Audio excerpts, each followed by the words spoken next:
And with all of Mm. that being said, my brother, I'm a second chance change agent because I know there's a lot of people who are coming from outside of that barbed wire fence who are telling themselves, I'm going to do whatever it takes for me to be successful. I want to stay out here. I want to stay free. I'm not just a number. I'm tired of count time. I'm tired of mail call. I'm tired of canteen call. I'm tired of yard call. I want to be free out here with my family. I want to Yeah. be able to go and open up the refrigerator when I want to. And these men, a lot of times they get out and they got the gift of desperation. Greetings, leaders, and thank you for joining us for another episode of Leadership Is Podcast. I am your host, Jason Muhammad, founder of JM Leadership Development. This is Season 2, Episode 5, Second Chance Leadership with Change Agent Phillip Cooper. Having been one to make a mistake once in life, Change Agent Cooper was given a second chance at life, and now he is an agent for second chances and a great example of what leadership is. Let's talk about it. Greetings, leaders, and thank you for joining us for another episode of Leadership Is Podcast. I am your host, Jason Muhammad, founder of JM Leadership Development. Today with us, we have Phillip Cooper, who's a second chance leader. And today we're talking about second chance leadership with change agent Phillip Cooper. Phillip is a Western North Carolina native and an accomplished reentry expert, criminal justice reform advocate, and regional agent or change agent. He's the director of economic and workforce development at the YMI Culture Center and the founder of Change Agent Cooper LLC, where he provides program development and supervision for community health workers and peer support specialists.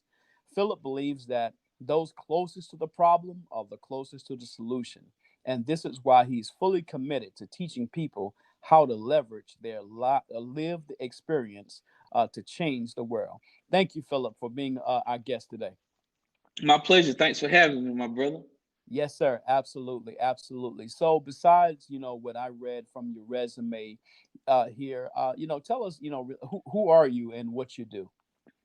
Well, man, first off, I do want to just acknowledge you, bro, as a consistent powerhouse in this area, man. You one of the more consistent people that I know, man. Ever since I first met you back at Green Opportunities, I never forget you had on that pinstripe suit. You rolled right up on me. Like, what's up, brother? What's up, brother? Where you from, man? Yeah, but I never forget that. But who I am and what I do, I am a person that is all about change, holding systems accountable. Workforce development is what got me in the game, and providing workforce development for people who have criminal justice involvement required advocacy, right? Advocating for them, I became an advocate because for them to be successful in the workforce, I had to go in activist mode. You feel me? And Yeah. so that's a part of what I do. And then on the other end, as it relates to my way of life, prison ministry is a way of life for me. You'll catch me doing a lot on and off the clock for people who are formerly incarcerated, returning citizens. I'm an evangelist, so I'm a believer in Jesus Christ, and I do preach and do speaking engagements in the community.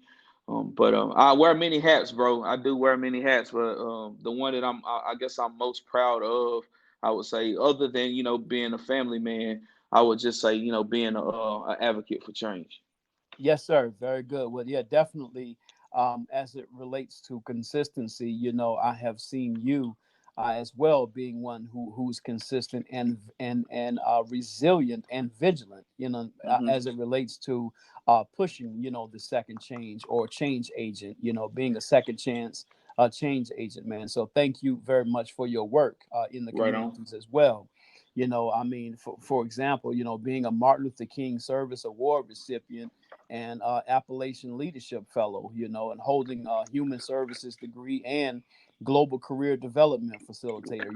Those are things that really speak to your character, man. So thank you for the work that you do.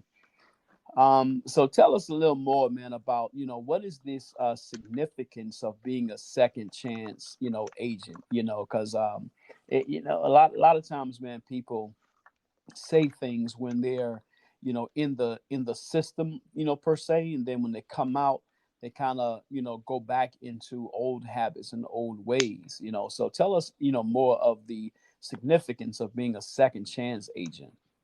Well, Second chance is something that I've rolled with by way of my involvement in the North Carolina Second Chance Alliance.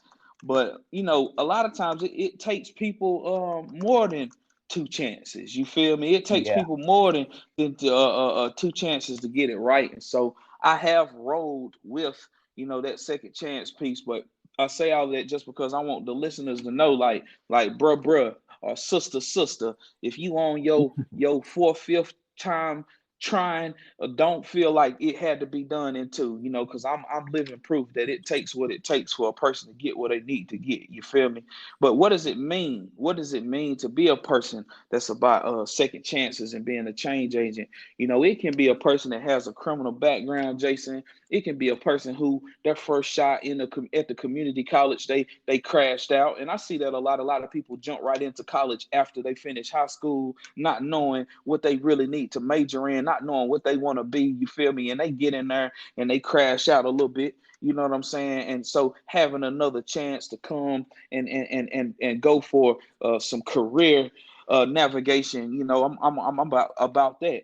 It can be second chances for a man who wasn't a good father in the early stages of his child's life, and then he starts to try to get back into her life to have a presence in her life, because we all know one of the biggest issues we face in the United States of America right now is fatherless homes. It can be that person that needs another chance at that. It can be that man or that woman who committed adultery and they trying to salvage their marriage. You know what I'm saying? But the one that is important, I ain't gonna lie to you, my brother, is the people coming home from prison.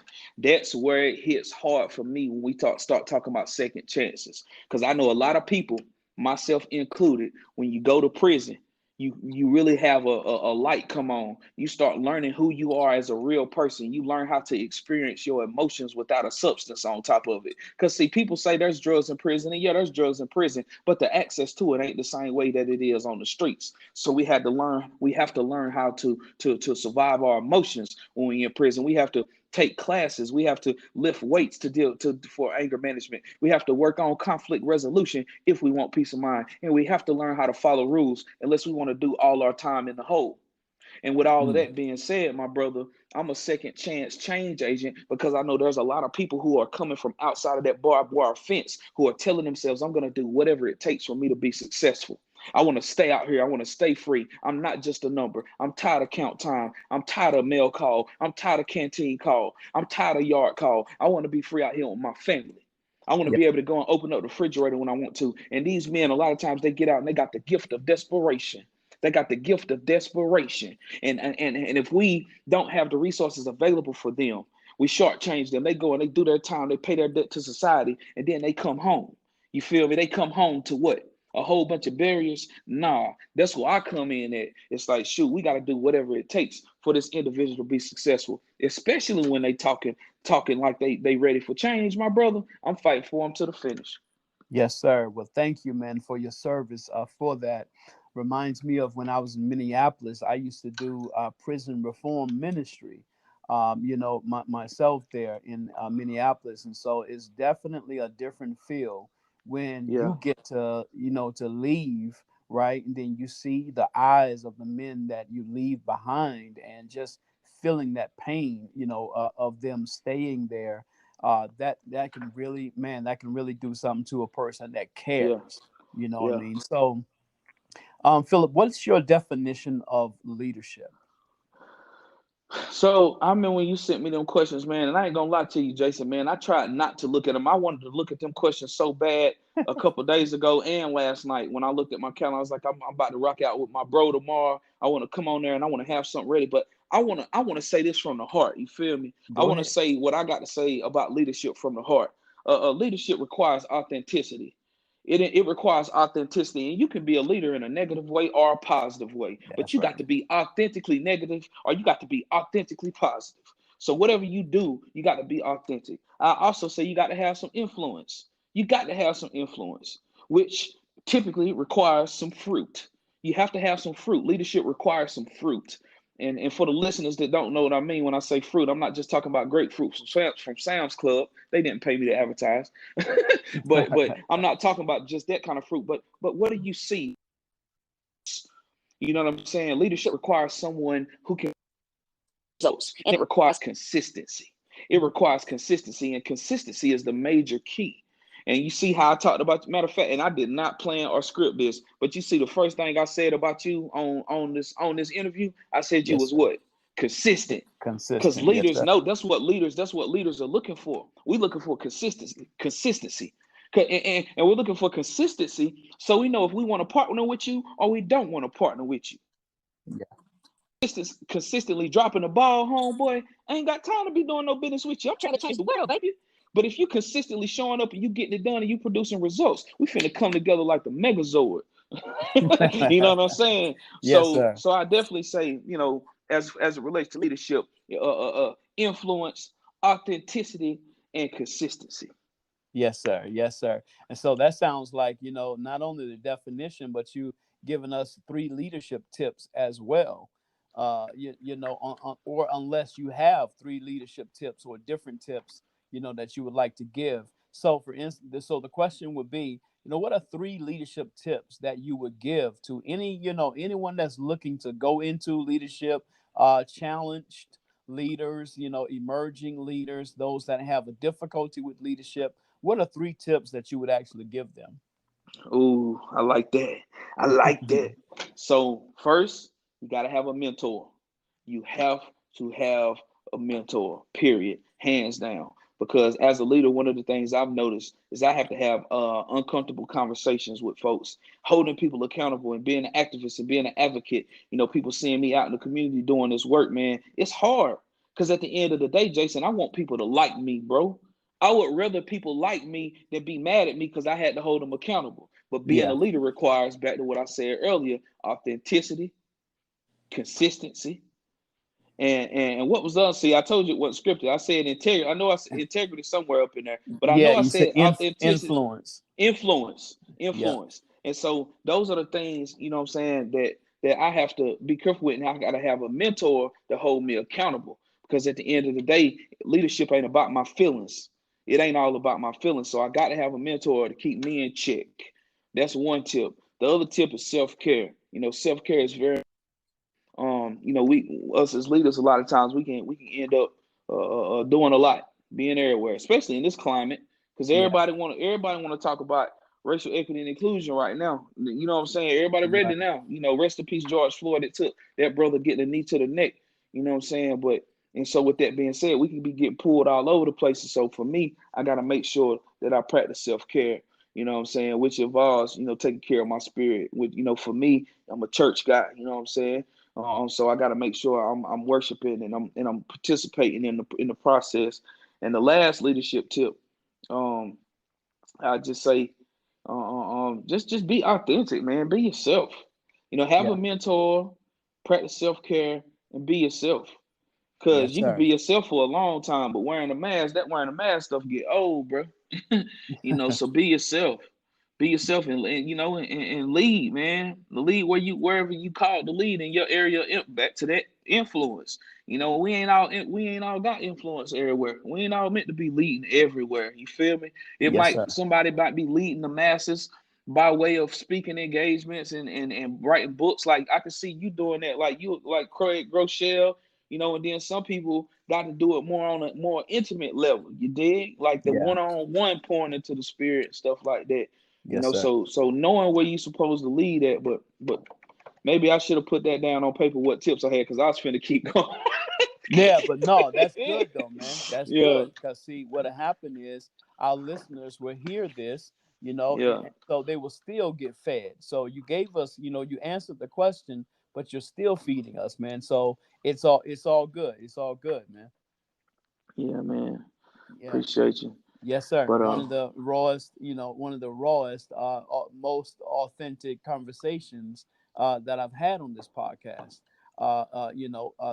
Thus far, man. So yeah. so thank you. I got one last thing here.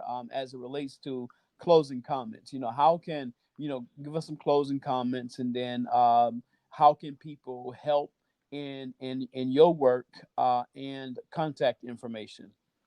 Well, man, at this point in time, as far as additional comments, I'm just gonna reiterate authenticity, man. I'm gonna reiterate authenticity. It is so important to be real, to be solid, stay solid. People will respect you no matter what arena you in. People respect solid people. You know what I'm saying? Whether you dealing with the gangsters or whether you dealing with the criminal justice system, in the workplace, people respect solid people. Authenticity is that important. So that's one thing that I love to add. But as far as like the work that I'm doing and how people can support, many if this podcast is being heard locally, y'all know what I'm up to. By now, y'all know what I'm up to. Recovery, reentry, workforce development, things of that nature. Addressing the economic development needs of the people who was left behind. Victims of gentrification. You dig? So if people want to partner and they want to be a part of the solution, they can holler at me. I'm on LinkedIn. I'm all over LinkedIn. LinkedIn has proven to be one of my most valuable tools, Jason. I'm talking about, bro. LinkedIn, I done made some connections on LinkedIn from Vera. I done made connections on LinkedIn, from Dogwood, connections with the in the mayor's office, the not the mayor, but the governor's office, just from LinkedIn, bro. So it Yes, ain't sir. hard to find me. If people want to be a part of the solution, want to talk about criminal justice reform, holler at your boy. I'm glad that we have our county interested in doing racial equity work and stuff like that. But I will say that, on my end, it's not easy for a person like me who is authentically grassroots, you dig, to be in them spaces. Because see, when you represent the community and you really and you authentic and you understand that you have to leverage your influence, you in those spaces, you got to say things that the system may not be ready to hear. So I'm not the one that needs to be in them spaces, but we do need representation in those spaces. So if you want to help, you want to be a part of the solution, some of y'all need to consider like being on them safety and justice challenges, committees and stuff like that, because we all got a part to play in this, but some of us are more passionate than others. And I'm the guy that, when I'm in the room, bro, I'm telling you, I don't turn down. God did not create me to turn down. You heard? So I'm not the one to be in those spaces. But if you are wanting to be a part of the solution, you definitely need to be in them spaces. And if you want me to keep charging your battery, it ain't hard to find me. I'm on back to what I said. I'll let your boy on LinkedIn. I'll charge your battery before you go into them spaces. You did? Yes, sir, bro. Phil, listen, man, it's always a pleasure talking with you, man. I learn a lot from you. Love your passion, love your authenticity, and love your consistency, man. So keep pushing forward, and looking forward to having you on this Leadership Is podcast again soon. Man, I sure do appreciate you. And just real quick, want to drop this. So I'm leading the project with Land of Sky Regional Council called Inspire. And we're working with folks who are coming home from prison that have substance use disorder, getting them connected to resources and helping them along their workforce development, career services process. So if you're local, you know what I'm saying, you want to learn more about that project, like I say, reach out to me on LinkedIn. That's the best way to reach me right now. But that is a big project, and it's going to do some great work in this area, especially for folks who are coming back home for prison and long-term treatment. So I am glad, and I'm grateful that to have the relationship with Nathan Ramsey and him allowing me to lead in this effort is going down. Very good. Thank you, sir.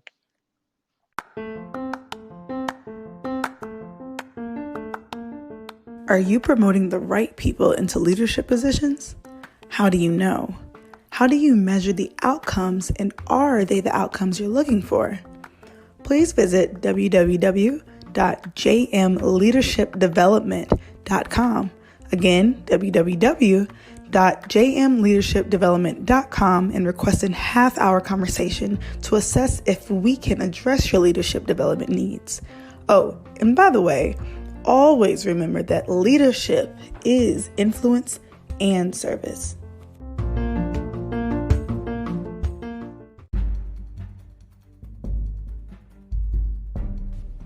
Hey, greetings, leaders, and thank you for enjoying another episode of Leadership Is podcast. We had with us our special guest, Mr. Phillip Cooper, and today's topic was second chance leadership. And he gave us 3 leadership tips, which I thought were awesome. The first one is get a mentor. Get a mentor, right? The second one is self-care. Many of us do a lot for everyone else, but not really enough for ourselves. And so self-care is very, very important in order for us to continue to serve others. And then the last one he said is be yourself. Be yourself. Listen, it's best that you try to be yourself, because to try to be anyone else, they already have someone else for that. So be yourself. That's your job.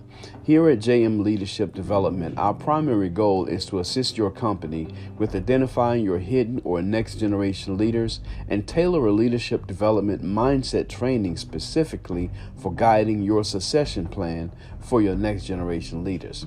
If you would like to have a conversation about us doing a presentation or keynote at your next event, or about your leadership bench, including helping you develop one, please do not hesitate to reach out to us via email at info@jmleadershipdevelopment.com or give us a call at 828-333-7234, and we will respond promptly.